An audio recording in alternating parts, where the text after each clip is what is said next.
I'm very conscious in my experience with you over the years. You're somebody I've definitely turned to for broad market data expertise, but I'm very conscious of your deep expertise when it comes to exchange data. And segue into the first topic that we're going to talk about. We're going to talk about a couple of topics, but the first one that I want to talk about is core market data. Market data in general is complicated, and the licensing that goes with that data, the selling of that data. You don't buy the data in its entirety, you buy a license to data. And there is an enormous sort of cross-section of different types of core data in the market data world. When I use the phrase market data, I mean all the data, any data that the market might want to consume. That's my personal definition of it. Some other people, and they're not right and wrong, it's just different ways, refer to market data as being just that pricing data that comes from an exchange or something. They're not wrong. That's just one way of looking at it. I look at it in the entirety. So there's this big lump of complicated market data, core market data, whatever. And then there are specialist elements within it, which I think we're going to come on to. But the big question is, firms out there want to comply with those complicated policies. They might from time to time have some disagreements about those, and that's another conversation perhaps for another day. But if a firm wants to comply with the multitude of complicated policies that it is signed up to from many, many different data suppliers, exchanges, etc., why is that so difficult? I mean, it is. I know it is difficult. Can you describe and categorize the difficulties?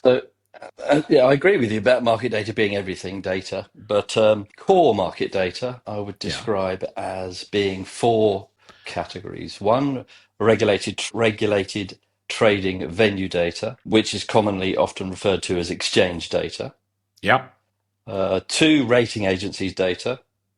Three, index provider data, and then four, numbering agency data. Okay. And then from a financial market perspective, these are the core must-have products that most financial consumers buy and consume. Your word core means that there are non-core stuff that is nice, maybe nice to have, useful to have, but if you don't have the core stuff, you probably can't even start. Exactly. I mean, there's other stuff which is almost core, but you don't have to have it. For example, you don't have to have research, you don't have to have news, but you don't have to have a terminal, you don't have to have a data feed, but you do have to. Most financial institutions I've worked for, they do have to have regulated trading venue data, rating agencies, index providers, and numbering agencies. And I think we're going to talk about compliance with that, but I was having another podcast with a mutual friend of ours, Caroline Poisson from Chain IQ, and we were talking about procurement. And with those services that you have to have, that creates a headache for procurement because it does rather constrain and limit one's negotiating abilities. If one has to have something, that really ties your hands if you're a procurement specialist. But I don't think we're talking about the procurement dynamics on this podcast. I know you're very familiar with that. Yes, so absolutely. Because it's must have, then the demand is inelastic. And the providers aren't monopolistic, but they have monopolistic qualities, which from a procurement's perspective, when you're dealing with something and your demand is inelastic, means the benefit of the negotiation is with the provider as opposed to the buyer. And you and I could talk about that as well, but I think the focus is on putting that to one side and looking at the situation. You have signed up for these services, and that means your firm has to comply with those policies. Talk us through the dynamics of that. Yeah. So from a consumer's perspective, the better inventory you have related to core market data, the better you can optimize the value you receive.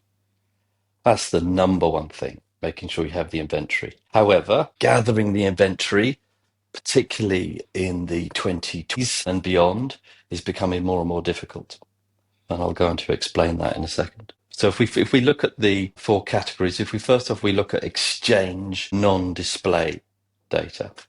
So in the last few years, there's a disconnect, in my opinion, has occurred between entitlement systems and the licensing terms that are applicable. Right. If you want an analogy, the ship that is the data delivery and the data content used to be tethered to the dock that is the commercial license via entitlement and inventory systems. However, that ship has become untethered, and best case, the rope has become frayed. And I mean, it's something I'm very conscious of, and the way I've heard it described is this. It's this concept of, look, whether we agree or disagree with the fact that XYZ provider wants us to pay for data in ABC format, if our systems are entitlement systems, which are things like the old Refinitiv data access control system, DAX, and then I always get my letters wrong, EMRS, I think it is, from Bloomberg, and then there's a few out there. But if those systems, and then the inventory systems like the TRG screens and the MDSLs of the world, if those systems, those tools just are physically incapable of understanding or interpreting those new rules, if you're sitting in a consumer firm, that's painful. That's I worrying. think it is an issue that I believe the industry needs to fix, not just the consumers. It's for the benefit of all the industries to fix. So let's talk about the particular issue. So in particular, core market data licensing requires consumers to declare not only what is the data is available to them, but also how that data is being used. So it is the need to classify type of use which the industry needs to fix.